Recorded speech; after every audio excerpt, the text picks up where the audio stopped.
Eleanor Vane had learned the precise weight of a patronizing smile. She had felt it from her cousin's wife every morning for 3 years, a smile that said, "We feed you, we clothe you, be grateful." So when the letter arrived, a thick, cream-colored fold of paper bearing the Elverton seal, she opened it not with hope, but with the cautious detachment of a woman who had stopped expecting deliverance. The Duke of Elverton requested the honor of her presence, not at a ball, not at a supper, at his solicitor's office in Chancery Lane. She wore her best gray dress, the one that made her look like a governess, which she suspected was the point. The Duke was waiting for her in a private room, a tall man carved from winter, his dark hair swept back, his jaw set like a man who had never apologized for anything in his life. He did not bow so much as incline his head. "Miss Vane, I will be direct." He did not offer her tea. "I require a wife, not for romance, not for companionship in the conventional sense. I have 3 wards, my late brother's children. They are unruly, grieving, and in need of a firm hand. My estate, Greyridge Hall, is a monument to neglect. I need a woman of sense, discretion, and resilience. You have been described to me as all 3. Eleanor blinked. "Described by whom, your grace?" "Your late father's solicitor. He spoke of your conduct during your father's illness, your refusal to leave his side, your management of his debts." The Duke's eyes, pale as winter frost, held hers. "I am not offering you a romance. I am offering you a position of authority and security. You will have a generous allowance, a private wing, and complete control of the household. I ask only for your competence and your loyalty to my wards." She should have been insulted.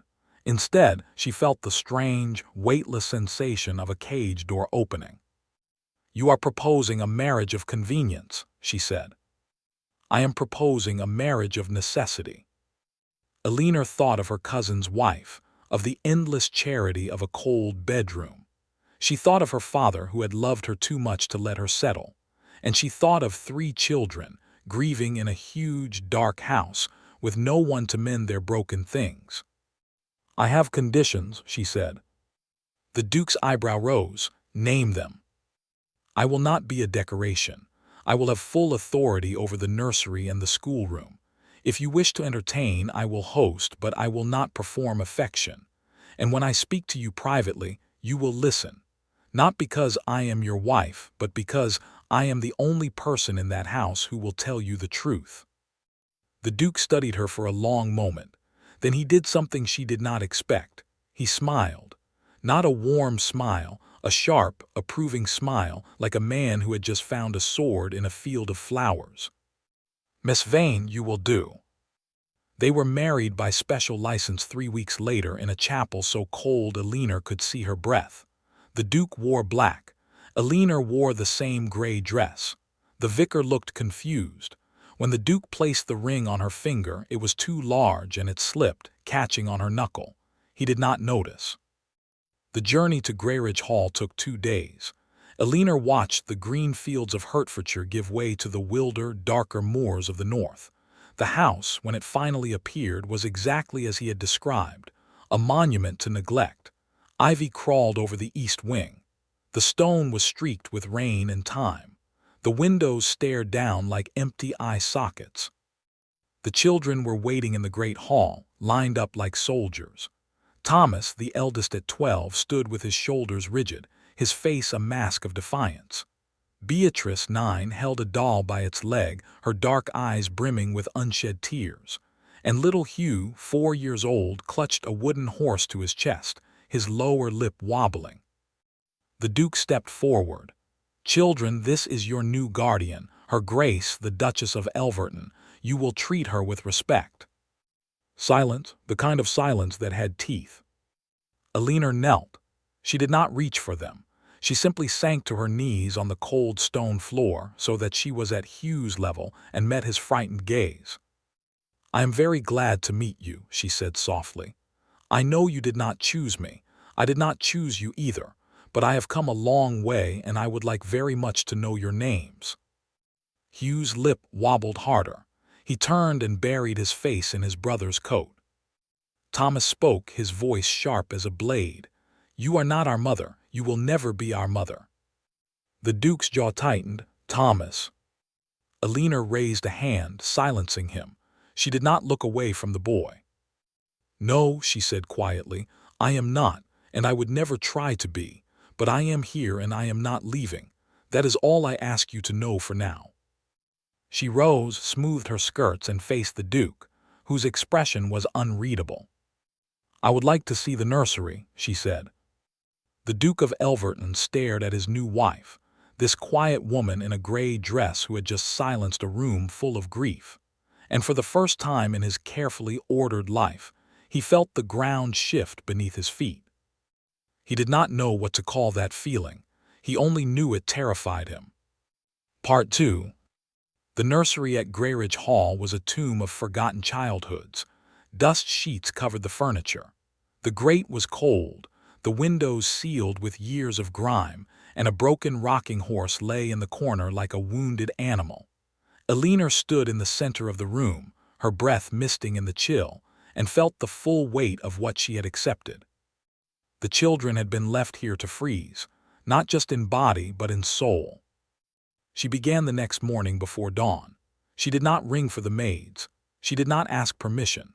She pushed open the heavy shutters herself, letting in the pale gray light, and began to strip the dust sheets from the furniture.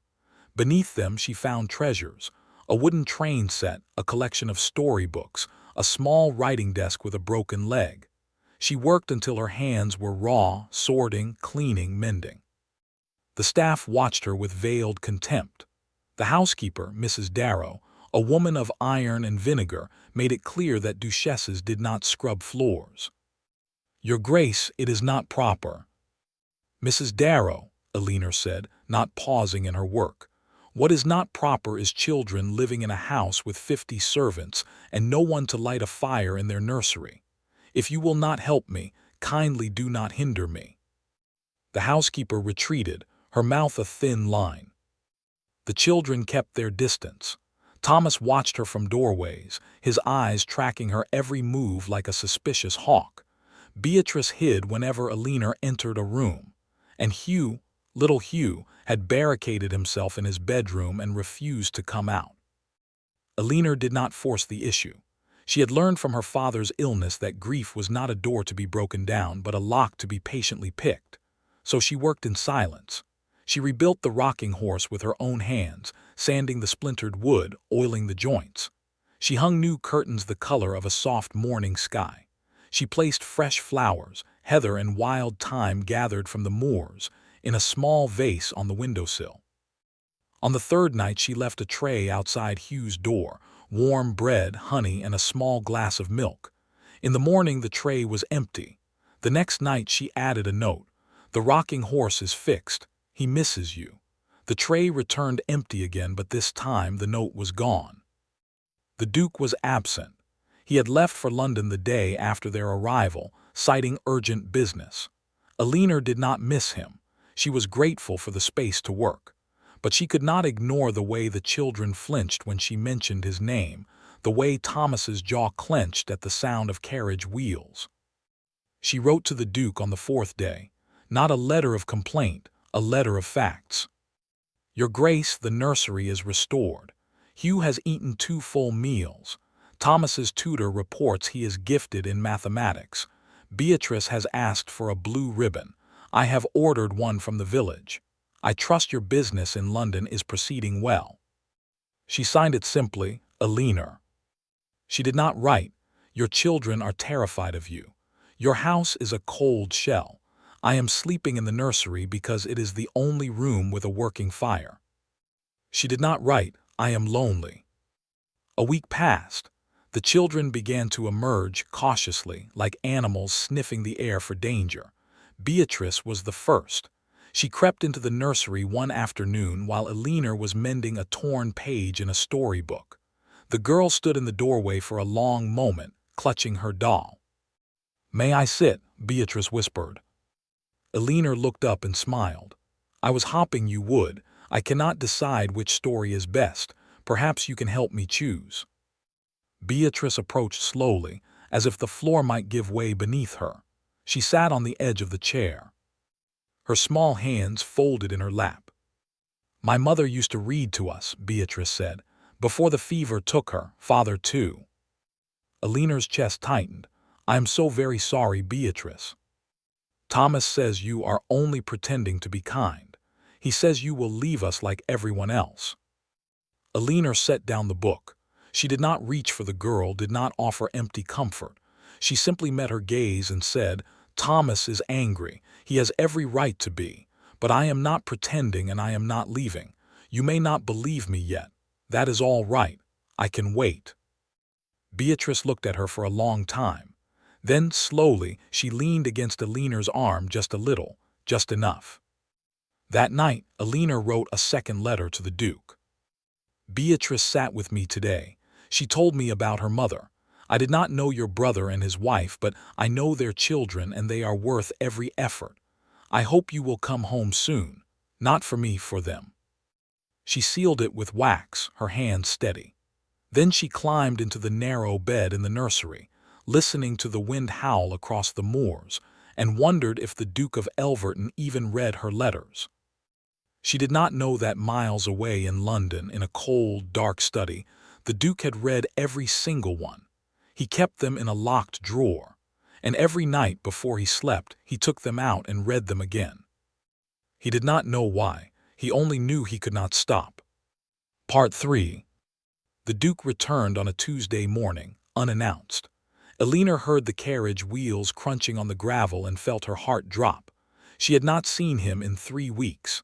In that time, the nursery had become a sanctuary, a small kingdom of warmth and order in a house of cold stone. He found her there, sitting on the floor with Hugh, building a tower of wooden blocks.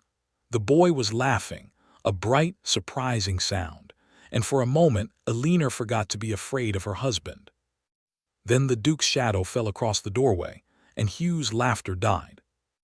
Your Grace, Eleanor said, rising smoothly, we did not expect you. Evidently. His eyes swept the room, taking in the clean curtains, the mended rocking horse, the fire crackling in the grate. His expression was unreadable. You have been busy. Hugh scrambled to his feet and pressed himself against Eleanor's skirts, his small body trembling. The Duke's gaze flickered to the boy, and Eleanor saw something cross his face, something raw and quickly suppressed. Hugh, he said stiffly, are you well? The boy did not answer. He buried his face in Eleanor's skirt. The Duke's jaw tightened. I asked you a question. Your Grace, Eleanor said quietly, perhaps if you sat down. I did not ask for your counsel. The words were cold, sharp. I asked the boy a question. Hugh, look at me. Hugh whimpered. Eleanor felt something hot and protective rise in her chest.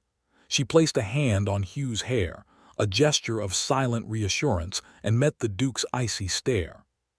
He is frightened, she said. You have been away. He does not know how to speak to you. Berating him will not help. The Duke's eyes narrowed. You have been here 3 weeks, and you presume to know my wards better than I. I know a frightened child when I see one, Eleanor replied. And I know that a man who wishes to be heard must first learn to listen. The silence that followed was absolute. Hugh's small fingers dug into Eleanor's skirt. Somewhere in the house, a clock ticked.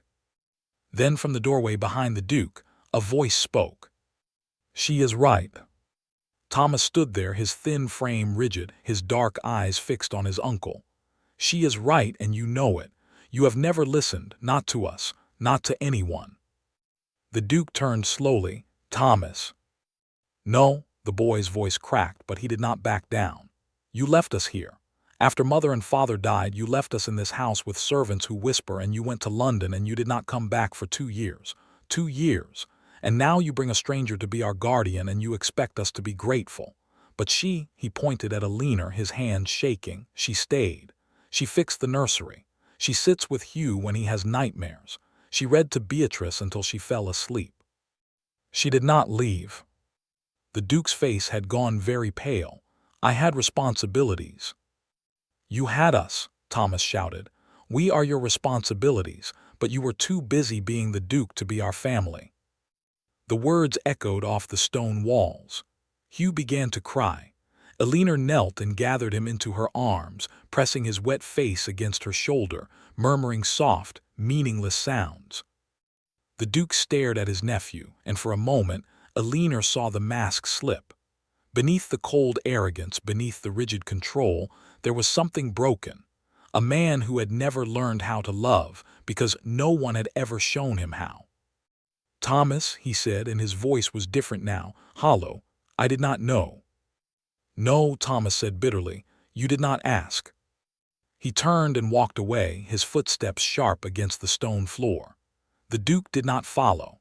He stood there in the doorway of the nursery, looking at the fire, the toys, the woman holding his crying nephew, and he looked like a man waking from a dream. Eleanor rose, Hugh still in her arms. She did not speak.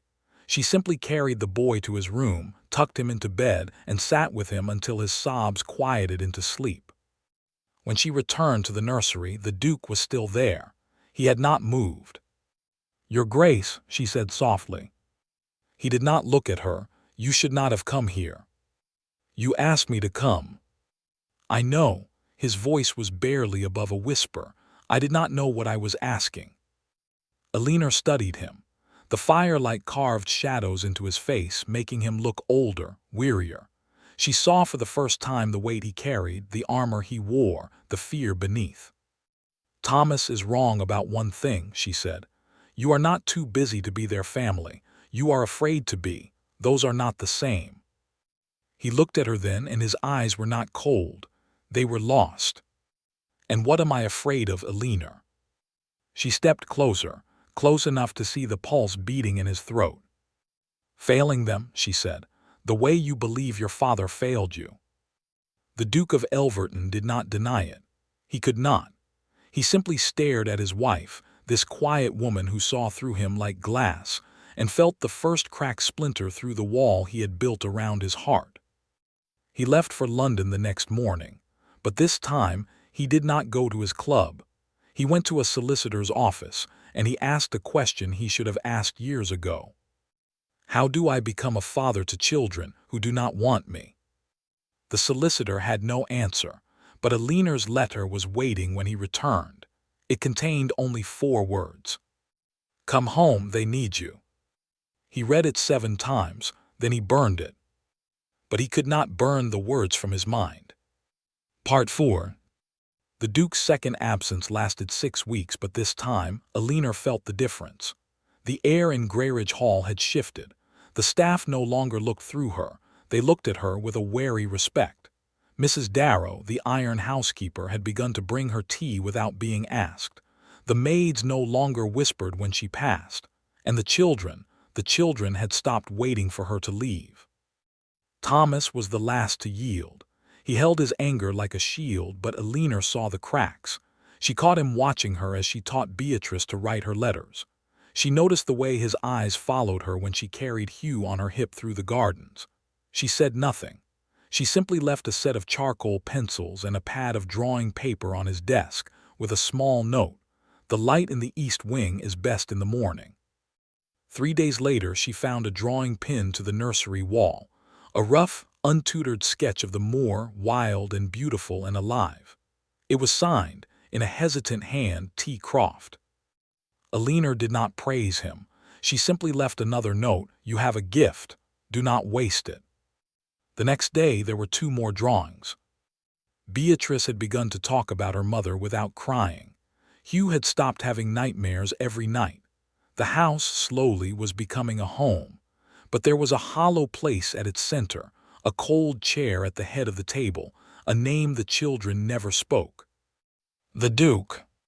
Eleanor wrote to him every week. Not love letters, she did not know how to write those, but letters of record. Hugh has learned to tie his shoes. Thomas's drawing was praised by the vicar. Beatrice wishes to learn to play the pianoforte. I have engaged a tutor. She wrote as if she were a steward reporting to an absent master. But between the lines she asked the same question again and again: "When are you coming home?" He never answered. Then on a rain-soaked morning in late September, a carriage appeared on the drive. Not the Duke's carriage, but a hired chaise, from which emerged a woman in a lavender traveling dress, and a girl of perhaps 19, with golden curls and a smile like cut glass.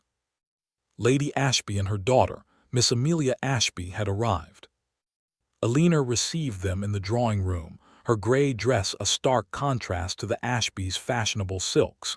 Lady Ashby did not wait to be asked to sit. She arranged herself on the settee like a queen claiming a throne. "Your Grace," she said, and Eleanor heard the condescension in the title, the slight lift of the eyebrow that said, "You are not one of us. The Duke wrote to us. He thought it time that dear Amelia and I visit Greyridge. He mentioned the children are in need of some polish." Amelia giggled, a tinkling, practiced sound. "Mamma means they are wild. We have heard such stories."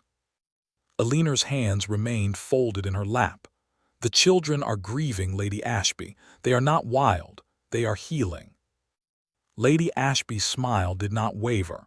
"Of course, healing takes time, but the Duke is concerned naturally. A boy of Thomas's age raised in this isolation, with no proper society.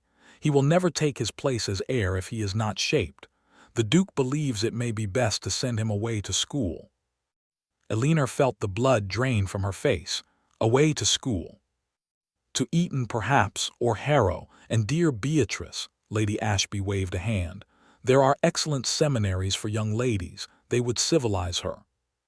The words hung in the air like smoke. Eleanor thought of Thomas's charcoal drawings, of Beatrice's trembling voice when she spoke of her mother, of Hugh's small hand in hers. She thought of the Duke, who had written to these strangers, who had discussed his ward's futures without ever speaking to her. "Lady Ashby," Eleanor said, and her voice was calm, too calm, "I do not know what the Duke has told you, but I am the mistress of this house. The children are my responsibility, and I will not see them shipped off like cargo to satisfy some fashionable idea of improvement." Lady Ashby's eyes widened, then narrowed. "You speak boldly for a woman of your origins." Eleanor rose. "I speak as the Duchess of Elverton, and as the only person in this house who has actually spoken to those children in months. Now, if you will excuse me, I have duties to attend to." She left the drawing room without curtsying. Behind her she heard Amelia's sharp whisper, "Mamma, did you hear?" Eleanor did not stop. She walked to the nursery, closed the door, and leaned against it, her heart pounding. The Duke was coming home, but he was not coming for her. He was coming to take the children away. And for the first time since her wedding day, Eleanor Vane felt like a stranger in her own life. Part 5. The Duke arrived that evening. Eleanor was waiting in the great hall, her spine straight, her hands clasped in front of her. She had dressed carefully, not in gray but in deep blue, the color of a northern twilight. She wanted him to see her, not as a housekeeper, not as a convenience, but as a woman who had built something in his absence and would not watch it be demolished. He stepped through the door and her heart betrayed her with a single, sharp beat. He looked different, thinner. There were shadows beneath his eyes. His dark hair was windswept, his greatcoat damp from the rain. He looked like a man who had been running from something and had finally been caught. "Eleanor," he said. "Your Grace," her voice was steady. "Lady Ashby and Miss Ashby arrived this morning. They are resting before dinner." He nodded, but his eyes never left hers. "I know, I invited them." "Yes, I gathered," she paused. "You might have told me." "I wrote to you." "You wrote to them," she let the words land. "You did not write to me." He had the grace to look uncomfortable. "I thought it best to." "To what? Discuss my ward's futures with strangers. Arrange to send Thomas away without a word to me, without a word to him." She stepped closer and her voice dropped, low and fierce. "You have been gone 6 weeks. 6 weeks while I have sat with Hugh through his nightmares, while I have watched Thomas draw until his hands cramped, while Beatrice asked me every night if you were coming back. And you did not write to me. Not once." The Duke's jaw tightened. "I had business." "You had fear," she cut him off. "You have been afraid of failing them, and instead you have failed them by absence, and now you wish to fail them by exile." His face went white. "Exile? You know nothing of what I I know that Lady Ashby intends to send Thomas to Eton and Beatrice to a seminary. I know that Hugh is too young to understand why his family keeps disappearing. And I know that you invited that woman into this house to do your dirty work for you because you are too much a coward to face your own wards." The word hung in the air, coward. The Duke's eyes blazed.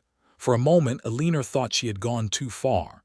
But then she saw it, the flinch, the crack, the something broken beneath the anger. "Eleanor," his voice was ragged, "you do not understand." "Then explain it to me." She did not back down.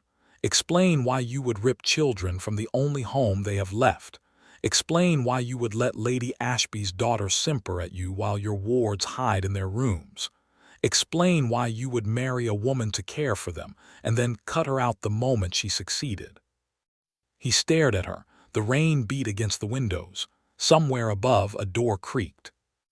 "I married you because I thought you would be manageable," he said quietly. "I thought you would be grateful. I thought you would do as you were told." Eleanor felt the words like a slap. She did not flinch. "I see," she said. "No, you do not." He stepped toward her, his boots heavy on the stone floor.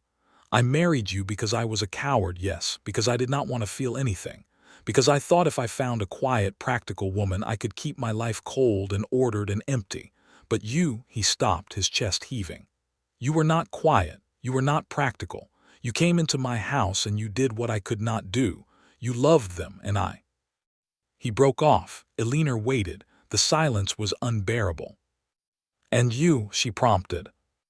He looked at her then, and his eyes were raw. "And I did not know how to bear it, because loving them means losing them, and I have lost enough." The admission hung in the air between them, fragile and devastating. Eleanor felt her anger drain away, replaced by something achingly tender. "Adrian," she said, and it was the first time she had used his name. He looked at her as if she had struck him. "I do not know how to do this," he whispered. "I do not know how to be what they need." "Then learn," she said simply. "We will learn together." For a long moment, neither of them moved. Then slowly, Eleanor reached out and took his hand. His fingers were cold, trembling slightly. He did not pull away. Above them, on the staircase landing, 3 small faces peered through the banister rails. Thomas, Beatrice, and Hugh watched their uncle and their new guardian stand together in the dim hall. Thomas's jaw was tight. Beatrice clutched her doll. Hugh sucked his thumb. They had heard everything. And for the first time, they did not look afraid. Part 6. The dinner with Lady Ashby and Miss Ashby was a study in quiet warfare. Eleanor presided at the foot of the table with icy grace, directing the conversation away from boarding schools and toward the weather, the local harvest, the recent improvements to the estate.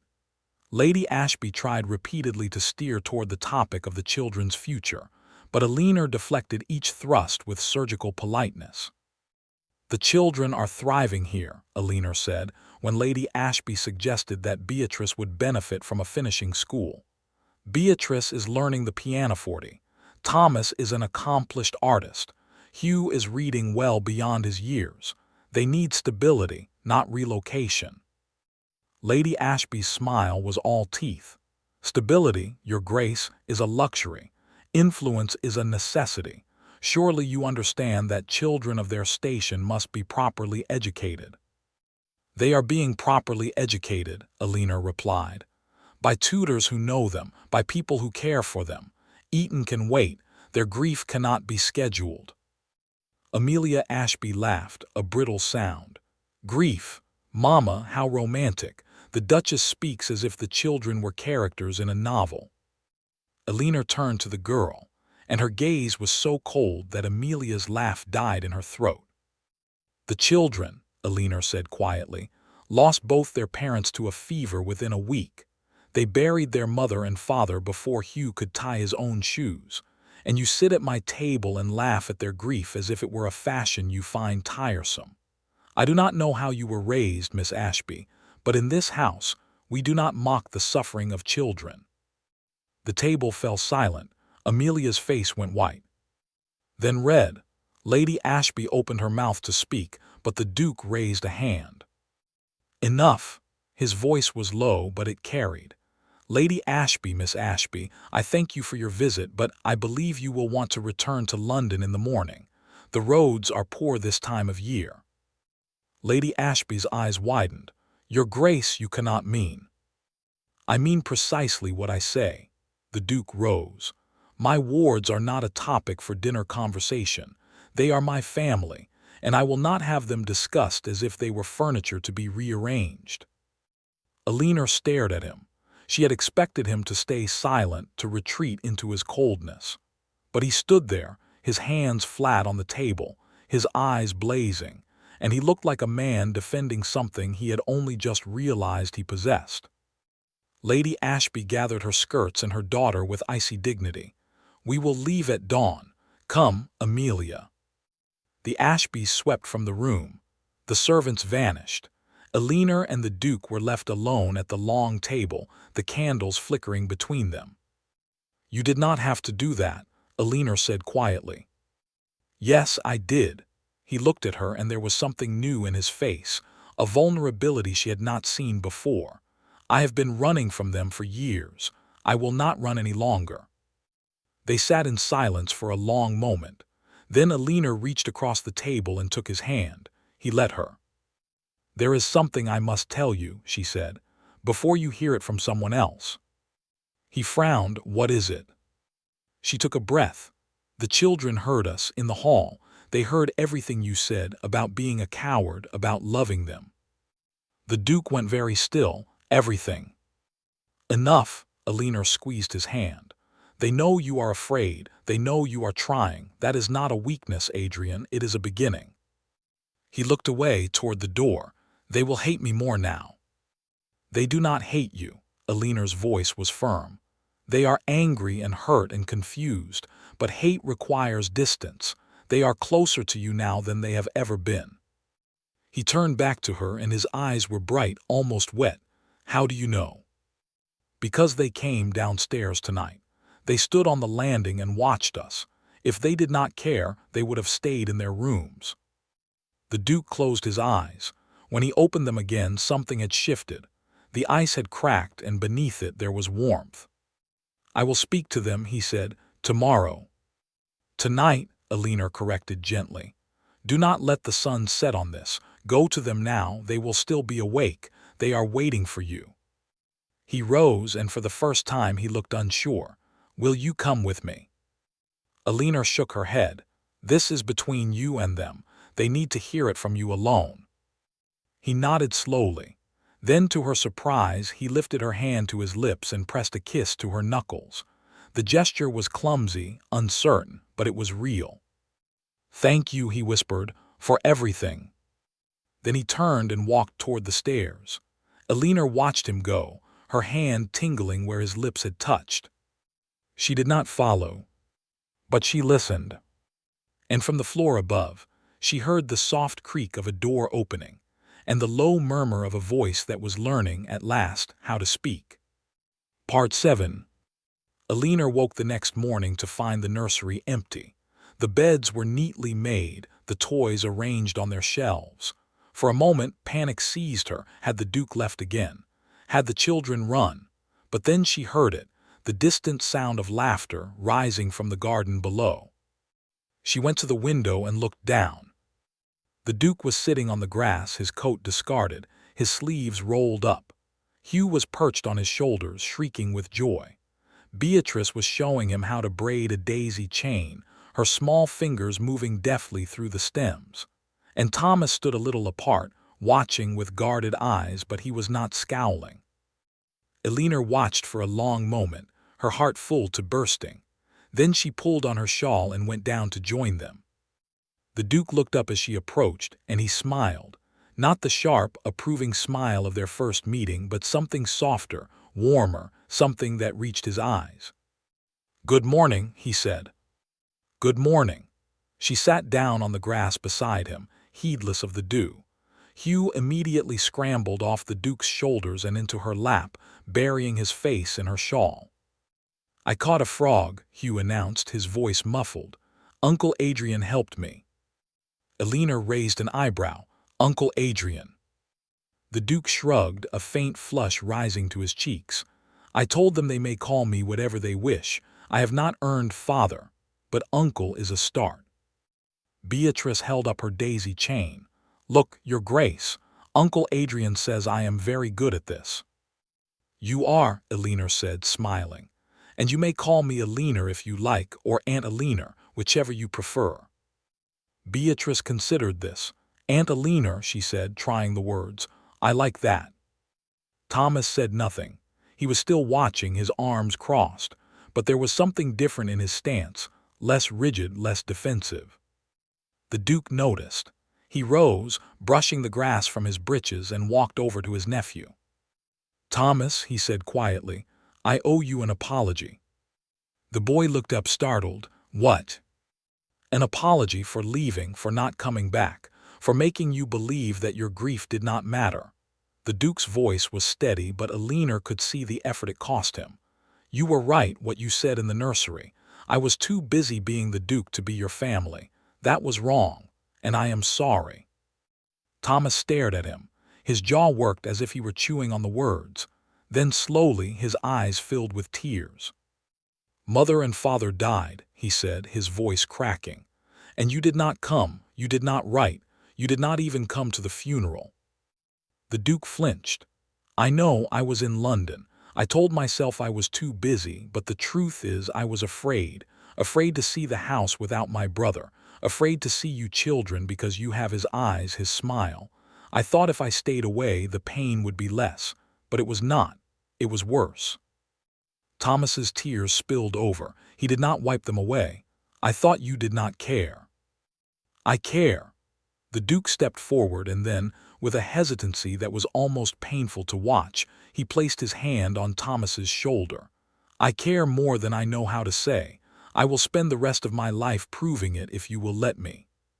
For a long moment, Thomas did not move. Then slowly, he reached up and placed his hand over the Duke's. All right, he whispered, all right. Eleanor watched them, tears burning in her own eyes. Hugh was still in her lap, humming quietly. Beatrice had abandoned her daisy chain and was watching her brother and uncle with wide, hopeful eyes. The Duke looked over at Eleanor and she saw the question in his gaze. Is this enough? Is this the beginning? She nodded just once. It was enough. That evening the Duke came to her study. She was writing a letter to her cousin's wife, informing her that she would not be returning, that Greyridge Hall was her home now. He stood in the doorway, watching her. Eleanor. She looked up, yes. He stepped inside, closing the door behind him. I have been thinking about our marriage. Her heart stuttered, have you? He crossed the room, coming to stand before her desk. I married you for convenience. I did not expect to admire you. I did not expect to rely on you. I did not expect, he paused, as if searching for the right words. I did not expect to need you. Eleanor set down her pen, and now I find that I cannot imagine this house without you. I cannot imagine the children without you. I cannot imagine myself without you. He knelt, not with grace but with intention, and took her hands in his. I am not asking you to love me. I know I have not earned that, but I am asking you to stay, not as my housekeeper, not as my ward's guardian, but as my wife, my partner, my equal. Eleanor looked at him, this proud, broken, arrogant, gentle man, and felt something shift in her chest, not a crack but a door opening. I did not marry you for love either, she said softly, but I have learned that love is not a feeling, it is a choice to stay, a choice to fight, a choice to build something where there was nothing. She paused. I choose to stay, Adrian, not because I must, because I want to. He looked up at her, and his eyes were bright. Then I will spend the rest of my life earning that choice. She leaned forward and kissed him, not a kiss of passion, but a kiss of promise. His lips were warm, his hands gentle on her face. When she pulled back, he was smiling, a real smile, wide and unguarded.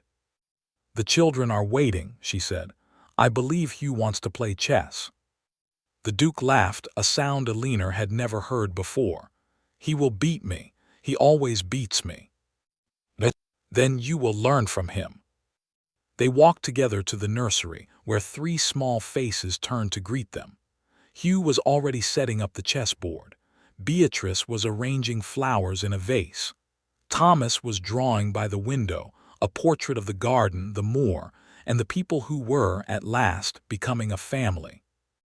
Eleanor stood in the doorway watching them, and felt something she had not felt in years: peace. The Duke took her hand, and together they stepped inside.